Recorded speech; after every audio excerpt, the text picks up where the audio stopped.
the 10 biggest puzzles of the universe. Hello everyone and welcome to my channel. The universe as you see it may be just the tip of the iceberg. Imagine an all-knowing, all-powerful, cosmic intelligence that can accurately calculate the movement of every particle and predict everything in the past and future. If destiny is in complete control, does every decision you make really belong to your free will? If fate is in complete control, is every decision you make really a matter of free will? If there was an experiment that told you that your life and death depended not only on the rules of the physical world, but that some kind of mysterious, multidimensional universe might be involved, would you feel scared and curious? Have you ever wondered if our universe could be a giant, conscious entity? If you think of galaxies as neurons and gravity and electromagnetism as signaling mechanisms, is the universe similar to a giant brain on some level? Today, we're going to unravel 10 classic thought-provoking puzzles about the universe together. 1. Laplace's demon. When it comes to classic pondering questions in cosmology, we have to talk about a concept full of mystery and philosophical meaning, Laplace's demon. In the late 18th century, there was a French mathematician and astronomer named Pierre-Simon Laplace. He was a tough guy, known as the Newton of France. Not only did he make great contributions to celestial mechanics, but he was also keen to explore philosophical issues. One day, he came up with a hypothesis. If there is an omniscient intelligent body, that is, what we call a demon, this demon can know the position and speed of every particle in the universe, and also fully grasp the laws of nature. Then, this demon can accurately predict everything in the future and even recreate everything in the past. Just think how amazing this idea is. If the Laplace demon really existed, wouldn't all of our choices, destinies, and even thoughts have long been written into the script of the universe? At the time, Laplace proposed this hypothesis, which directly ignited the discussion on determinism. Determinism, simply put, is the belief that everything has a cause and effect relationship and that the future is completely determined by the past. This idea sounds like it's pretty reasonable, right? For example, if you got up late this morning, then you might not be able to catch the subway and be late all day. The chain of cause and effect is so tight that it doesn't seem broken. But the problem is, if everything is determined by cause and effect, what about free will? Is it really your choice to wear blue today instead of red? Or was that choice already written into the grand script of the universe by the Laplace demon long before you were born? Interestingly, philosophers and scientists have different views on this. For example, the German philosopher Kant felt something was wrong. He argued that human free will is a moral prerequisite. If everything is determined by the past, isn't ethics and responsibility gone as well? In Laplace's day, Newtonian mechanics was mainstream, and all the laws of physics seemed to work as precisely as mechanical gears. So the concept of Laplace's demon sounded reasonable. But in the early 20th century, the advent of quantum mechanics made things even more confusing. According to quantum mechanics, the behavior of particles is probabilistic, not deterministic at the microscopic level. That is, you can't exactly predict where an electron will be next, but can only give a range of probabilities. It's as if the Laplace demon suddenly got myopia and couldn't see the exact position of the particle. The famous physicist Heisenberg put forward the uncertainty principle, which directly challenged the omniscience of the Laplace demon. He said that the position and speed of a particle cannot be measured accurately at the same time, not because our instruments are not good enough, but because of the limitations of nature itself. Even if the Laplace demon was good enough, he had to face this problem. Speaking of which, here's an interesting little story. Nobel Prize winner Richard Feynman once jokingly said that if someone could really build a Laplace demon, it would probably be the busiest creature in the universe, because it would need to calculate and update data constantly. Can you imagine a demon clutching a giant calculator and frantically pressing keys? It has also been suggested that if the Laplace demon really exists, it would have to be part of the universe itself, right? And how could it observe and calculate all the particles out of the universe? It's like a cat trying to bite its own tail, and the more it bites, the more it can't get around it. With the development of modern technology, some people have linked the concept of Laplace's demon to computers. Have you ever heard of the theory of the simulated universe? This theory says that perhaps the world we live in is a program in some supercomputer. If this computer is powerful enough, wouldn't it be a real-life version of Laplace's demon? This idea is both frightening and exciting. Elon Musk, for example, has gone on record as believing that we could be living in an analog universe. And the idea behind this idea is actually similar to the Laplace demon. While the Laplace demon may only ever exist in hypotheticals, the thoughts it brings to mind are huge. First, it makes us re-examine the relationship between free will and fate. Do you believe you have control over the future, or do you feel that everything is already predetermined? Second, it provokes thoughts about the limits of science. Can science really answer all questions? Or are there some things that can never be fully understood? Finally, it makes us realize that science and philosophy can complement each other. Science provides tools and methods, and philosophy helps us understand the meaning of those tools. It is the combination of the two that gives us a deeper understanding of the universe. 2. Maxwell's demon. When it comes to the classic thought problems of cosmology, apart from the Laplace demon, there is an equally mysterious and mind-bending hypothetical experiment. The Maxwell demon. It was actually a thought experiment proposed by physicist James Clerk Maxwell in the 19th century. Before we talk about Maxwell's demon, we need to review the second law of thermodynamics, also known as the principle of increasing entropy. Simply put, this law tells us that the entropy of an isolated system always tends to increase, which means that the degree of disorder will increase. For example, hot things will slowly cool down, gases will naturally spread throughout the room, and melted ice cream will never be able to return to its original state by itself. These seemingly simple phenomena hide the basic rules of the universe. However, Maxwell did not believe in them.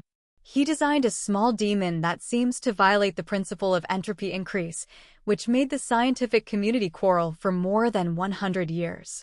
So, what exactly does Maxwell's demon do? Imagine that there is a container full of gas that is divided in half by a divider in the center. On the divider is a very small door that can be opened and closed at will. That's when Maxwell's demon makes its appearance.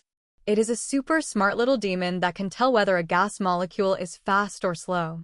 When it sees a fast molecule approaching the door, it opens the door to let it pass to the other side, and when a slow molecule approaches, it closes the door to keep it from passing. What happens as a result? Over time, the gas on one side gets hotter and hotter because the fast molecules are clustered together, and the other side gets colder and colder. In this way, without any additional energy input, we have created a temperature difference. According to the second law of thermodynamics, this can't happen because it means that the entropy of the system is decreasing. Isn't that cheating? Physicists immediately exploded when Maxwell demon's hypothesis came out. Some said that it was simply cheating and completely inconsistent with the laws of physics. But others took it seriously and tried to find out if it was actually possible to realize. Physicist Leduc, for example, pointed out that while the goblin may seem clever, it takes energy to operate. Each time it observes a molecule and opens and closes a small door, it itself requires the processing and storage of information, and these operations generate heat and entropy. In other words, Maxwell's demon doesn't really violate the principle of entropy increase, it just transfers entropy elsewhere. In the mid-20th century, Claude Shannon, the founder of information theory, and physicist Leonard Zold made the brilliant observation that the behavior of Maxwell's demon was actually part of the information processing process. And both the acquisition and erasure of information inevitably increase entropy. For example, have you ever wondered why computers need to dissipate heat? It's because every time you delete a file or empty the trash can, there's an increase in information entropy involved behind the scenes. Later, physicist Charles Bennett further pointed out that Maxwell's demon actually generates heat in the process of forgetting the state of molecules, thus increasing the entropy back. In this way, the entire system still obeys the second law of thermodynamics. Maxwell's demon has not only generated a great deal of discussion in the scientific community, but has also become a favorite of popular culture. In literature, Maxwell's demon is often used as a symbol for challenging the rules or exploring the unknown. There's a book called Maxwell's Demon, Science Meets Literature, which is dedicated to discussing how it has influenced science fiction. There are even musicians and artists who have used Maxwell's Demon as inspiration for their compositions. For example, a British electronic musician named his album Maxwell's Demon to reflect on the intersection of science and art. You may ask, is the story of this little monster still relevant to us modern people? The answer is yes. Maxwell's Demon's thought experiment directly contributed to the research in the field of information thermodynamics. In turn, information thermodynamics is closely related to cutting-edge technologies such as quantum computing and artificial intelligence. For example, scientists are now researching how to utilize quantum information technology to reduce energy loss in computing. In a way, they're trying to tame Maxwell's Demon and turn its theories into real-world applications. 3. Quantum suicide and quantum immortality. Wouldn't you find it frightening and intriguing if there was an experiment that told you that your life and death not only depended on the rules of the physical world, but that some kind of mysterious, multidimensional universe might be involved?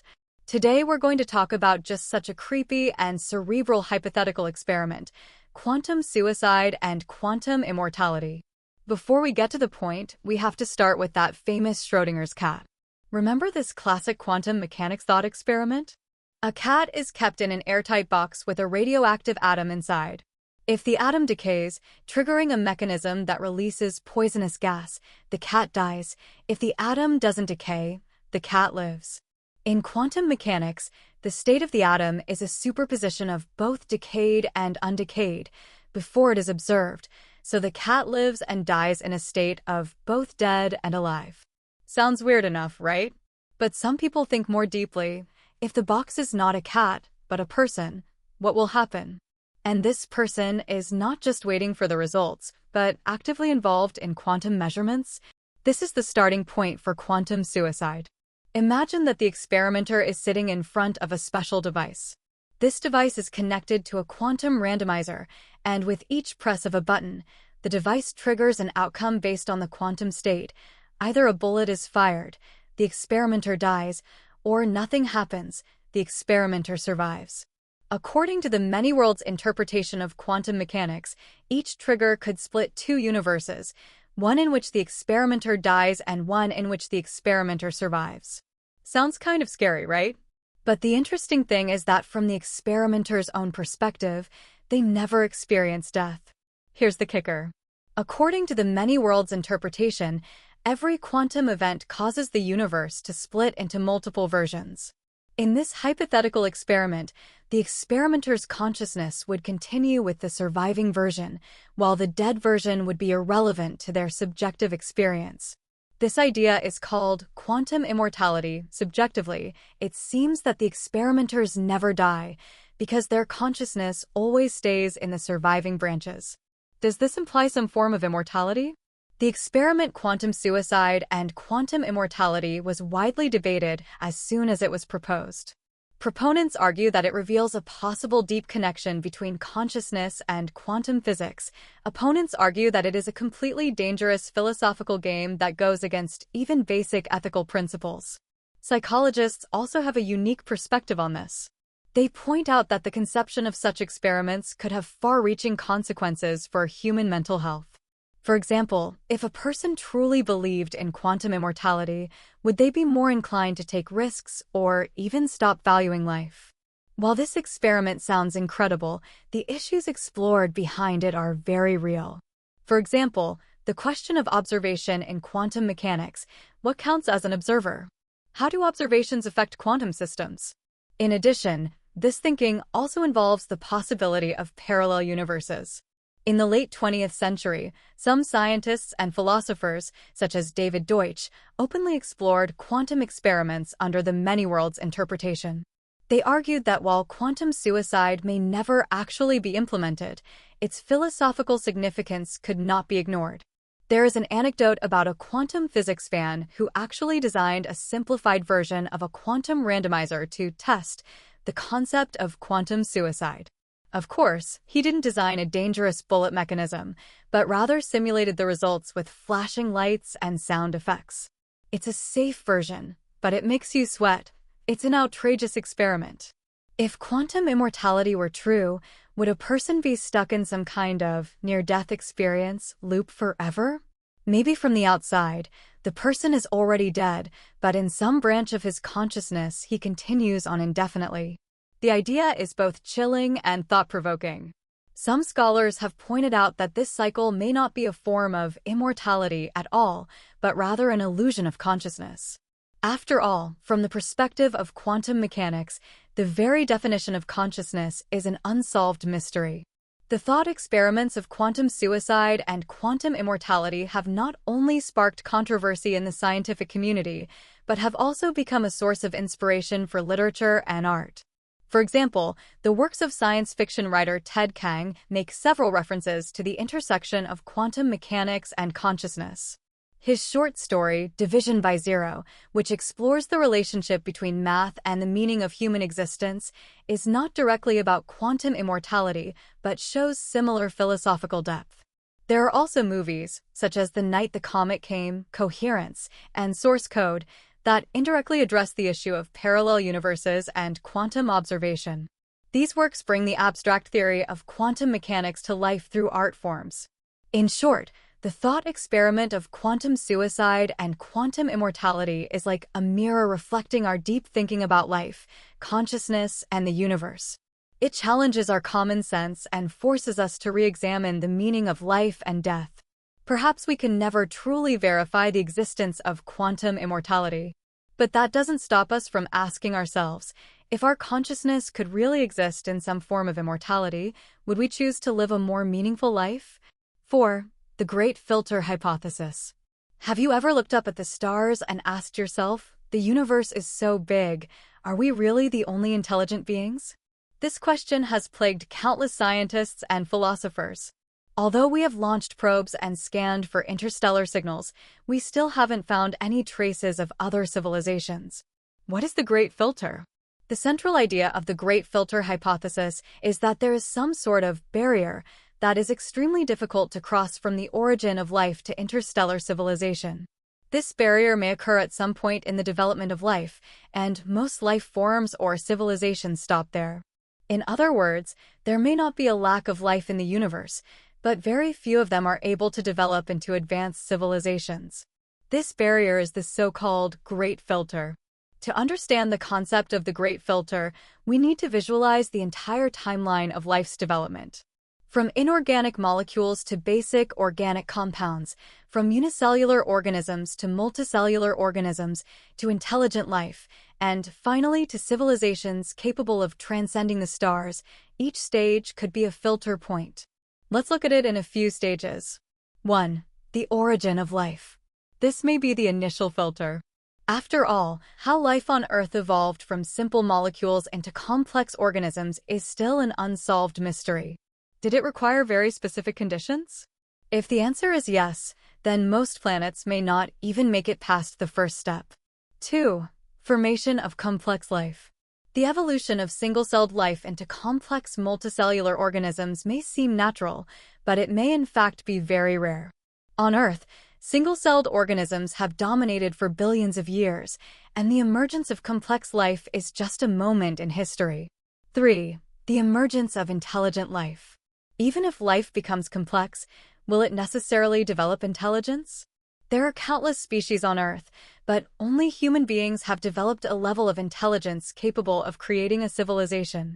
Is this coincidence or necessity? 4. Survival and development of civilization. This is another place where the Great Filter may hide. Can civilizations avoid self-destruction? If other civilizations exist, where are they now? American economist Robin Hanson suggests that the Great Filter may be at this stage. Nuclear war, environmental catastrophe, resource depletion, or more complex social and technological problems could short-circuit civilization. If the Great Filter exists, the most important question is it a past event or a future challenge? 1. Optimistic view. The filter is in the past. Some scientists believe that we have already crossed the most difficult stages, such as the origin of life and the formation of complex life. If this is the case, life on Earth and human civilization may be extremely rare miracles, and we may truly be orphans in the universe. 2. The pessimistic view. The filter is in the future. Another possibility is that the great filter is yet to come.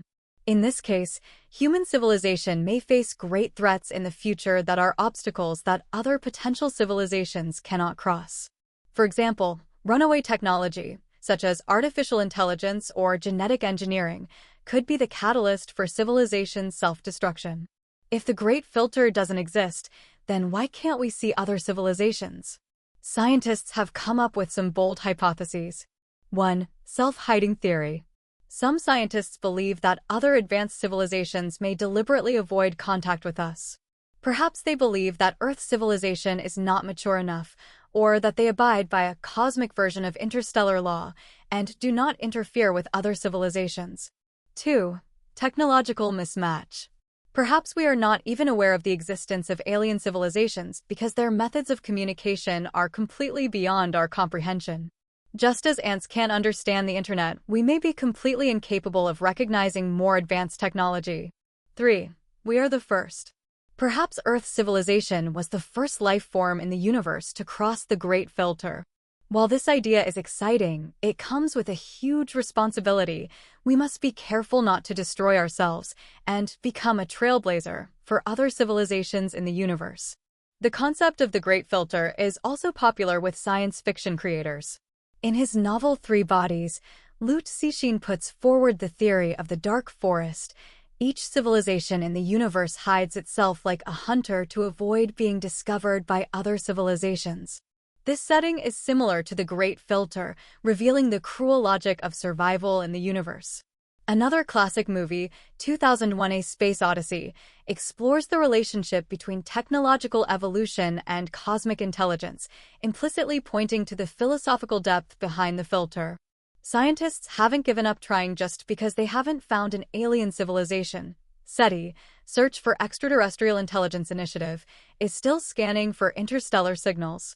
New space telescopes, such as the James Webb Space Telescope, are also attempting to detect signs of life on exoplanets. More recently, scholars have suggested studying technosignatures, the search for signs of technology that might indicate the existence of advanced civilizations, such as Dyson spheres, structures that harvest energy around stars, or unusual infrared radiation. The Great Filter hypothesis is not only a matter of scientific contemplation, but also a profound reflection on the future of humanity. Are we truly alone? Will our civilization be able to avoid self-destruction? There are no ready answers to these questions, but they make us appreciate our existence even more. Perhaps, when you next look up at the stars, you can try to imagine, in a corner of the universe, are there other beings facing the same problems as us? 5. The cosmic brain hypothesis. Have you ever wondered if our universe could be a giant, conscious entity? If we think of galaxies as neurons and gravity and electromagnetism as signaling mechanisms, then is the universe similar to a giant brain at some level? This is the thinking at the heart of the cosmic brain hypothesis, a bold and imaginative theory. Our brains are made up of hundreds of millions of neurons that are connected to each other through a complex network that creates consciousness. And the universe?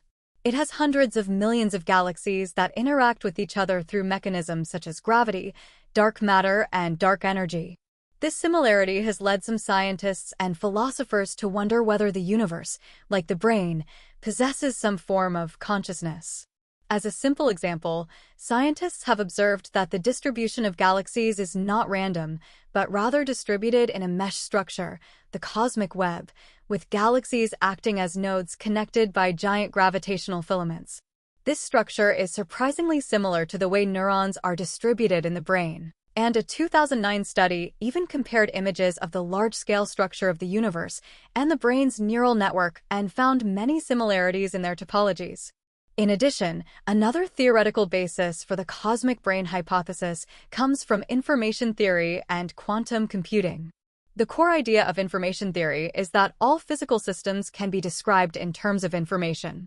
This means that every particle and every event in the universe can be seen as an expression of information. If the universe is an information processing system, would it have brain-like functions, such as memory, learning, and decision-making? Interestingly, certain properties of quantum mechanics, such as entanglement and superposition, provide a possible mechanism to make this kind of information processing feasible on a cosmic scale. You may ask, this sounds cool, but is there any scientific evidence to support it? While the current evidence is not sufficient to prove the cosmic brain hypothesis, there's certainly some research pointing in this direction. Quantum field theory.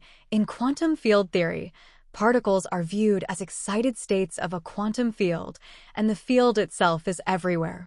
It has been suggested that such fields may be like the underlying foundation of the brain, providing a platform for the transmission of information in the universe.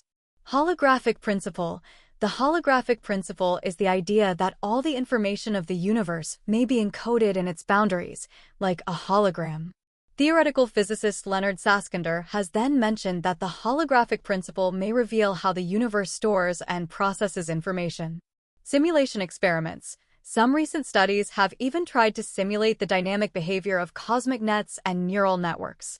The results show that there are indeed similarities between the two in terms of signal propagation and network evolution. The cosmic brain hypothesis has also sparked many philosophical discussions. If the universe is a giant brain, does it possess consciousness? Is it capable of perceiving itself? Philosopher Alfred North Whitehead proposed panpsychism, the idea that all matter has some form of consciousness. If the universe is truly a whole, does this wholeness also imply a global consciousness? In addition, neuroscientist Christoph Koch and physicist Max Tegmark have both explored the theory of information integration, suggesting that consciousness could be a state of highly integrated information. According to this theory, if the universe is capable of highly integrating information, then it may also possess some form of consciousness. Here's a funny joke when it comes to the consciousness of the universe. If the universe were really conscious, would it be thinking about us? After all, could we, as part of the universe, be one of its thoughts? The question may seem absurd, but there is no shortage of scientists who have seriously considered similar questions. Theoretical physicist Frank Wilczek, for example, has suggested that the fundamental particles of the universe could be part of a cosmic computation, much like the synapses in the brain that process neural signals. The concept of a cosmic brain has also inspired many works of science fiction. In the classic novel 3 Bodies, Homo sapiens is a superintelligence capable of manipulating subatomic particles, and although it is not a consciousness of the universe itself, this omnipotent design has similarities to the hypothesis of a cosmic brain. Then there's the movie The Matrix, which suggests that we may be living in a virtual universe designed by a superintelligence. If the entire universe is a computer program, then it is essentially like a superbrain, and we are just subroutines within it. Of course, this hypothesis has faced many challenges. Critics argue that the analogy between the universe and the brain may simply be a cognitive bias on the part of humans. We always tend to explain the unknown territory in terms of the familiar, and this way of thinking may lead us to overestimate the similarities between the universe and the brain. Also, assuming that the universe is conscious, how do we define this consciousness? How does it differ from human consciousness? There are no clear answers to these questions yet. In conclusion, the cosmic brain hypothesis is a thought-provoking idea that combines physics, information theory, and philosophy to provide a fresh perspective on our understanding of the universe. Although there are still many unanswered questions about this hypothesis, it reminds us that the universe may be more complex and mysterious than we think. 6. Biosphere hypothesis. Have you ever wondered a particularly bold question? Would this universe cease to exist if there were no people to see it? The biocentric universe hypothesis, BUH, is just such a bit of crazy thinking. The universe needs life to exist, and it could even be argued that it's the existence of life that determines what the universe looks like. What is at the heart of the biosphere hypothesis? Simply put, the biosphere hypothesis holds that the universe is more than just a cold, physical space. It is inextricably linked to life, especially consciousness. The universe, it is argued, is only real when it is perceived. If there is no life and no observer, then the universe is like a mirror in an empty room, with no way to manifest its existence. This idea sounds a bit philosophical, but there is actually scientific support for it. There is a very famous experiment in quantum physics called the double-slit experiment. This experiment tells us that the behavior of microscopic particles seems to change depending on whether they are observed or not. A particle behaves like a wave when no one is observing it, but once you stare at it, it becomes a point-like particle. Scientists have thus suggested that the presence of an observer might actually affect reality. Some have expanded this phenomenon even further, suggesting that this is not just true of the microcosm, but that the entire universe may depend on the presence of an observer for its operation. In other words, the universe needs a consciousness to define itself. Imagine that when we play a video game, the images displayed on the screen are actually generated in real time by a program based on the player's actions. Without the player, the world in the game would not be loaded.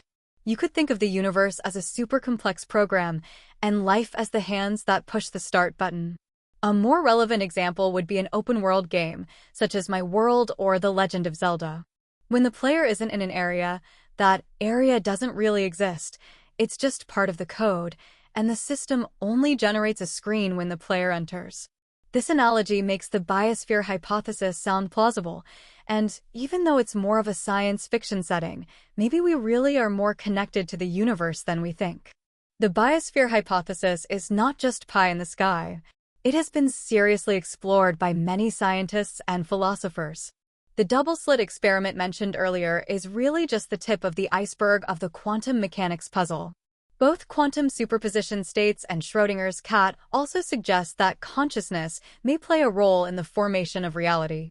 From a biological point of view, life does provide some meaning to the universe. A universe without life is a meaningless shell. Only with an observer does meaning emerge. As early as the 18th century, the philosopher George Berkeley proposed that to be is to be perceived. He argued that the existence of things depends on being perceived by consciousness. The biosphere hypothesis can be considered a modern extension of Berkeley's philosophy. Scientists have found that the conditions in the universe that are suitable for the existence of life are very demanding. For example, if the fundamental physical constants are slightly off, life may not be able to form. This fine-tuning phenomenon is reminiscent of the fact that the universe seems to have been designed for life.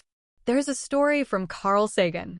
He said that if you feel small in front of the vastness of the universe, you should rethink it because your existence gives the universe meaning. This idea is consistent with the spiritual core of the biosphere hypothesis. Life is not just a part of the universe, it is the reason for its existence. Of course, there are many objections to the biosphere hypothesis. Physicists usually argue that the laws of the universe exist independently of the observer. Even without humans, the sun would still rise and galaxies would still rotate. Others argue that this hypothesis puts too much importance on consciousness, but our understanding of consciousness itself is actually still very limited. Scientists have so far been unable to explain the nature of consciousness, let alone use it to explain the entire universe. The concept of the biosphere hypothesis has also inspired a lot of science fiction. For example, in The Matrix, humans live in a virtual simulation where only consciousness is real. In 3 Bodies, the observation and exposure between civilizations directly determines survival, and this logic of observation creates reality also has the shadow of the biosphere hypothesis. Another work is the movie Inception, which explores whether the world in dreams can be comparable to reality and whether consciousness can exist independently of matter. This exploration of reality and illusion is similar to the biosphere hypothesis. So, can we test the biosphere hypothesis? Verifying the biosphere hypothesis is not easy because it touches the borderline between science and philosophy. But future scientific developments, especially the study of quantum mechanics and consciousness, may provide new evidence for this hypothesis. Imagine if we can fully unravel the mysteries of consciousness and find the connection between consciousness and the material world. Perhaps we will be able to better understand the truth of the biosphere hypothesis. Or, one day, we find that certain phenomena in the universe do require an observer to be established, and that would be the strongest support for the biosphere hypothesis. 7. Stacking and folding of dimensions. Have you ever thought that our world might be just a slice? Just as two-dimensional organisms cannot truly understand three-dimensional space, our understanding of higher dimensions may only be the tip of the iceberg. This kind of thinking about the stacking and folding of dimensions sounds incredible, but in fact, it is a very serious topic in physics and mathematics. What is the stacking and folding of dimensions? Simply put, stacking and collapsing dimensions is a way of trying to explain how we can see our three-dimensional world from a higher dimension, or imagine a higher dimensional space from our world. Just as we can project three-dimensional objects onto a two-dimensional plane, phenomena in higher dimensions may also shadow our three-dimensional world. You can think of it as the pages of a book layered on top of each other. Each page is a two-dimensional space, and all the pages stack up to form a three-dimensional whole. Now, if a fourth or fifth dimension existed, they would be something that we would not even be able to perceive directly, but their presence could affect the three-dimensional world we live in. If you've ever heard of a hypercube, also known as a four-dimensional cube, it's an example of trying to make sense of higher dimensions. The shape of a hypercube looks like a constantly twisting, overlapping shape in three dimensions because we can only perceive it through projection. Higher dimensional space is not a distant hypothesis in physics. String theory postulates that the universe has 10 or even 11 dimensions, 7 of which are curled. Scientists believe that these hidden dimensions may explain the nature of elementary particles and the basic workings of the universe. What is the effect of higher dimensions on lower dimensional observers? This is a particularly interesting question. Let's look at a simple analogy. Suppose there is a two-dimensional world in which organisms live on a flat surface, like dots and lines on a piece of paper. These two-dimensional creatures do not have any concept of up and down. Their world is only front and back, and left and right. If a three-dimensional object, such as your finger, were to pass through their world, what would they see? They would see a point, which would get bigger when the finger enters the plane, and then smaller when the finger leaves the plane. They will never understand the overall shape of the finger, but will only observe the traces of the finger's interaction with their two-dimensional world. Similarly, if a four-dimensional object enters our three-dimensional world, we may see strange phenomena, such as objects suddenly appearing and disappearing, or changing shape. In other words, higher dimensions may affect our world through these projections. When we use Google Maps to find our destination, the map is actually two-dimensional, but it represents the Earth's surface in 3 dimensions. The navigation software collapses the 3-dimensional Earth into a 2-dimensional map to make it easier for us to understand. In higher dimensions, perhaps a similar folding is taking place. Some kind of higher dimensional phenomenon may be collapsing into something we can see and touch in 3 dimensions. For example, a black hole may be a projection of a higher dimensional space whose gravity and radiation we can only observe from a 3-dimensional perspective. Scientists have been trying to detect the existence of higher dimensional space through experiments. Some experiments at the Large Hadron Collider, LHC, for example, try to find particles that might enter higher dimensional space. If particles disappear in the collision, it could mean that they have entered a higher dimensional space that we cannot perceive. Another approach is to study gravitational waves. Theoretical physicists believe that higher dimensional space may affect the way gravitational waves travel. If we can detect these anomalies, we may be able to indirectly prove the existence of higher dimensional space. The concept of high-dimensional space appears particularly frequently in science fiction. For example, in the movie Star Trek directed by Nolan, the protagonist enters a 5-dimensional space. In it, he is able to manipulate the dimensions of time and interact with his past self in an entirely new way. While this portrayal romanticizes science, it expresses an important idea that higher dimensional spaces can offer possibilities beyond our intuition. There is also a classic novel, Flatland, which describes higher dimensional space from the perspective of a 2-dimensional world. In the book, when a 3-dimensional sphere enters the 2-dimensional world, the 2-dimensional inhabitants are unable to comprehend it in its entirety and can only see an ever-changing circle. This book is an excellent inspiration for understanding higher dimensional space. Can we experience higher dimensions? This is a big question. As three-dimensional beings, our brains seem to be designed to process only three-dimensional information. But through mathematical modeling and virtual reality, we can indirectly experience some of the properties of higher dimensions. For example, scientists have used computers to simulate the rotation of a four-dimensional hypercube. This simulation is only a projection, but it gives us a window into higher dimensions. In addition, certain religious and philosophical traditions refer to an experience of transcending the material world. For example, meditation or spirituality may allow one to transcend the limits of the body and experience a wider presence. There is no scientific evidence that such experiences are related to higher dimensions, but they provide a different perspective on higher dimensional exploration. If higher dimensions do exist, it would have a huge impact on our worldview. It implies that our reality is not all there is and may even be a subset of a larger reality. This idea is similar to Plato's cave analogy.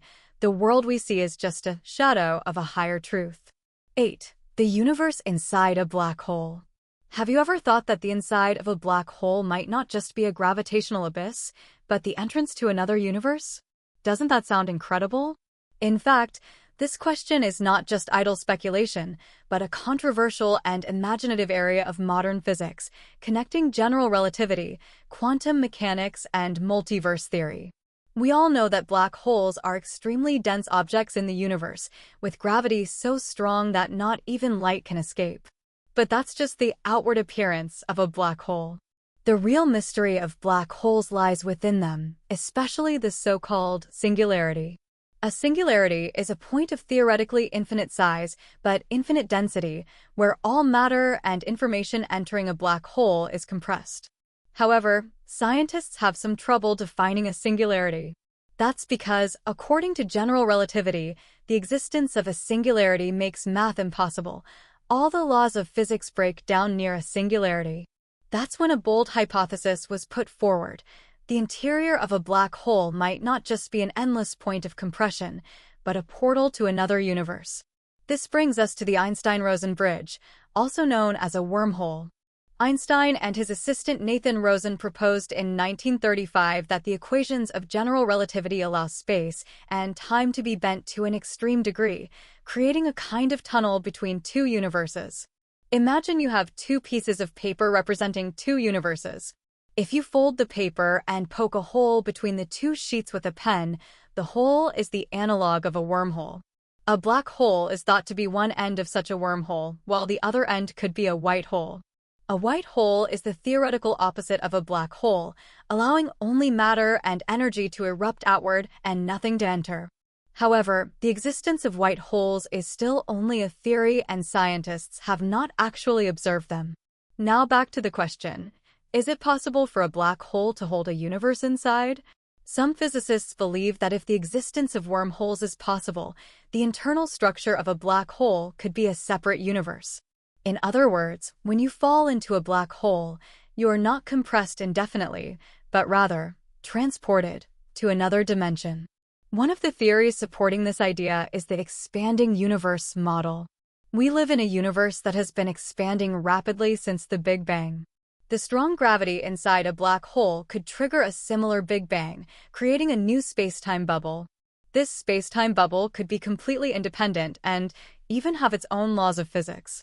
Of course, this all sounds wonderful, but the problem is that we can't directly observe what goes on inside a black hole. However, math is a great tool for scientists to explore such questions.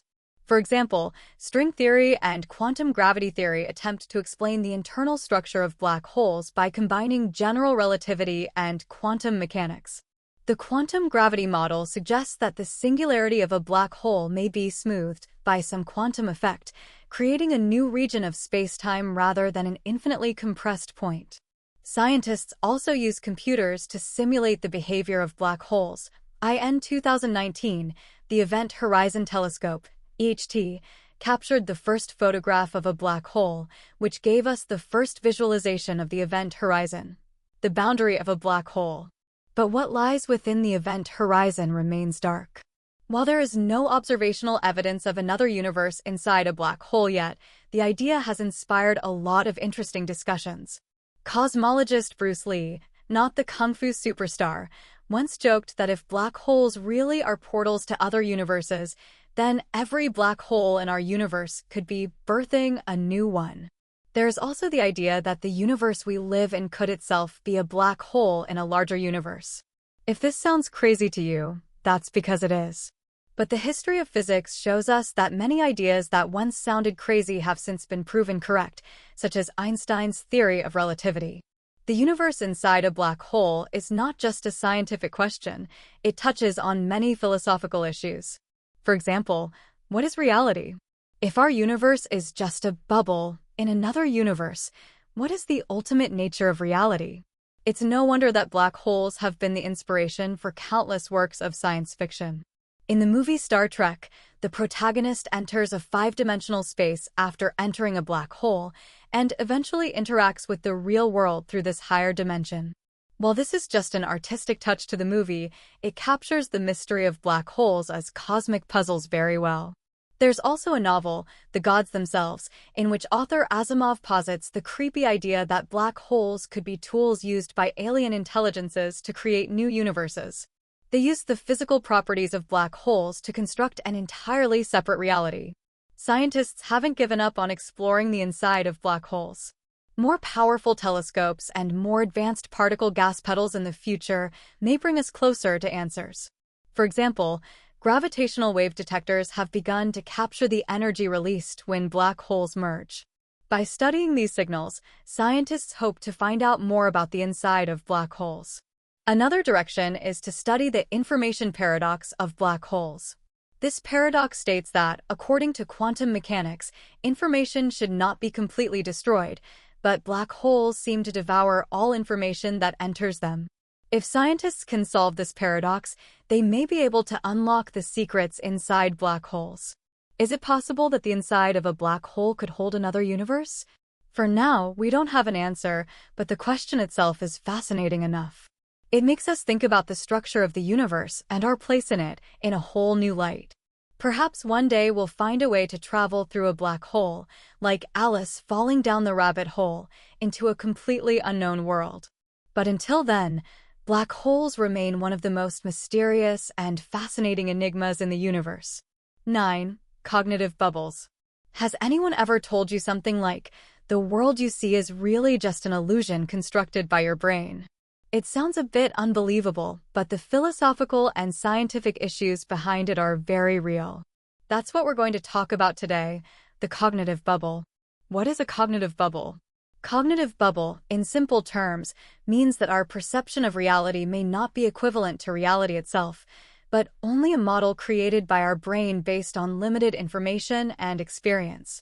This model is like a bubble that wraps us in it and makes us believe that it is the whole world. Let's take an example. When you see an apple, you think it's red, round, and smells like fresh fruit. But in reality, these attributes do not exist in the apple itself, but are interpretations provided to you by your senses and brain. The color is a reflection of light waves, the shape is the result of your visual processing, and the aroma is an interaction between molecules and the olfactory nerves. In other words, the apple you perceive is a version generated by your brain, not the objective nature of the apple. The formation of cognitive bubbles is inextricably linked to the way our brains work. As complex as the human brain is, it is limited in its ability to process information. Faced with a massive amount of external stimuli, the brain must filter and simplify, retaining only that information that is relevant to survival or action. This filtering mechanism has been very useful in evolution, but it also means that our understanding of reality is destined to be incomplete. Take a more relevant example. Have you ever noticed that when you focus on something, everything around you seems to disappear? This phenomenon is called selective attention and is typical of the brain's ability to weed out irrelevant information. This selectivity is part of the cognitive bubble. Many interesting studies have been conducted by scientists about cognitive bubbles. Limitations of the senses. Vision is our primary sense, but it does not capture the entire spectrum of light. Humans can only see visible light from red to violet, while infrared, ultraviolet, etc. are invisible to us. Similarly, hearing only works within a certain range of frequencies. In other words, the world we perceive is just a filtered version. The brain's ability to construct. Neuroscience research has shown that the brain is not only a passive organ that receives information, it is also an active constructor. For example, the visual cortex fills in the blank areas of our visual field based on experience and expectations. This is why a magic show surprises us. It utilizes some of the brain's assumptions about reality. If our consciousness is just a model generated by the brain, does an individual's cognitive ability reflect the larger reality of the universe? Philosopher Immanuel Kant developed the concept of the noumenon. He argued that we can never directly access the nature of things, but can only recognize their phenomena through the constructs of our senses and brain. This idea coincides with the cognitive bubble. What we see in the universe may be a projection of it, not its essence. Here's an interesting story. In the 1950s, scientists studying bats discovered that they used echolocation to perceive their surroundings rather than relying on vision. This is another world altogether for humans, a three-dimensional picture built with sound waves. Similarly, bees can see ultraviolet light, which makes them see flowers in a completely different way than we do. So, could there be phenomena in the universe that we cannot perceive at all? Perhaps some kind of consciousness that we can't understand is filling in the gaps that we can't perceive. The concept of cognitive bubbles has also inspired many works of science fiction. For example, the Matrix film series explores the question, if the world we live in is a computer simulation, is our so-called reality just a product of the program? There is also the dimensional blow proposed in the classic novel, Three Bodies. If our understanding of four-dimensional or higher dimensional space can only be expressed in 3 dimensions, then the universe we see may only be a projection of higher dimensions. Advances in science and technology have given us the opportunity to break through the limits of the cognitive bubble. Through instruments, we have been able to observe invisible light waves such as infrared and ultraviolet, and to analyze complex data sets with the help of artificial intelligence. But even so, we still face a deep-seated problem. Even as technology helps us access more information, the interpretation of that information still relies on our limited brains.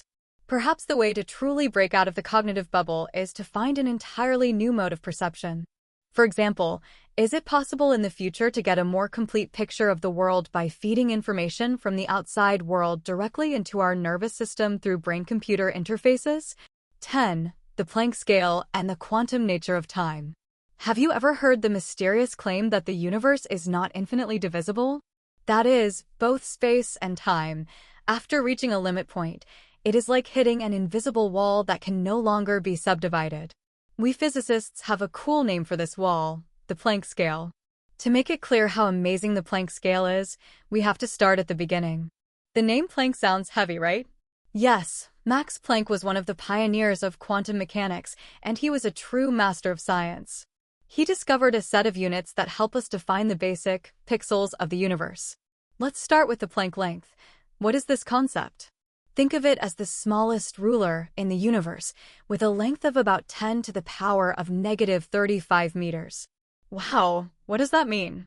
Simply put, this length is much smaller than the nucleus of an atom and bigger than you or I can imagine.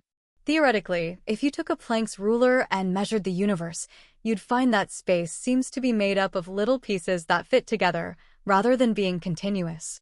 Then again, time. Planck time is 10 to the power of -43 seconds, which is the time it takes for light to travel the length of Planck. Imagine that. Light is the fastest thing in this universe. It can move just 1 Planck length in Planck time. In other words, on such a short timescale, time is no longer a smoothly flowing river, but more like a ticking clock, where each stroke is a quantum jump. There's more at stake here than just a numbers game. The question here goes right to the heart of cosmology and physics. Is our world continuous or discrete? As an analogy, have you ever played a pixel-style game like Minecraft? In those games, the world is built out of squares, and you can see every boundary. What about the real world? Is it also some kind of advanced pixel style? Interestingly, scientists have been trying to answer this question with theories and experiments. For example, physicists hope to explain the world at the Planck scale through the theory of quantum gravity. You've probably heard of Einstein's theory of general relativity. It tells us that spacetime is bendable at large scales, such as the gravitational wells near black holes. At the Planck scale, the smoothness of spacetime may disappear completely and be replaced by something called quantum foam. What is a quantum foam? It's a mind-bending concept.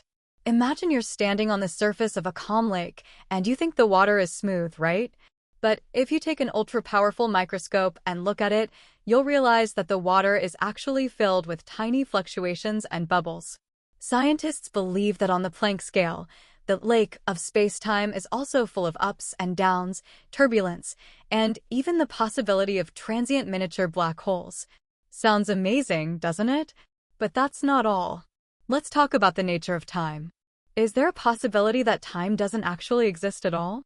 Oxford philosopher Julian Barber has proposed the idea that time is a product of our perception and that the nature of the universe consists of a static set of nows. It's a bit like flipping through an animated book, where each page is a still image, but when you turn the page quickly, you get the illusion of movement. Of course, this idea is not without controversy. Scientists who support the quantization of time argue that Planck time is the smallest unit of time in the universe, and that all changes occur within integer multiples of it. If you could have an ultramicroscopic clock, it wouldn't tick in seconds like the clocks we're familiar with, but rather in steps of Planck time, each moment filled with mysterious leaps. Speaking of leaps, I have to mention another amazing phenomenon of quantum mechanics, the tunneling effect.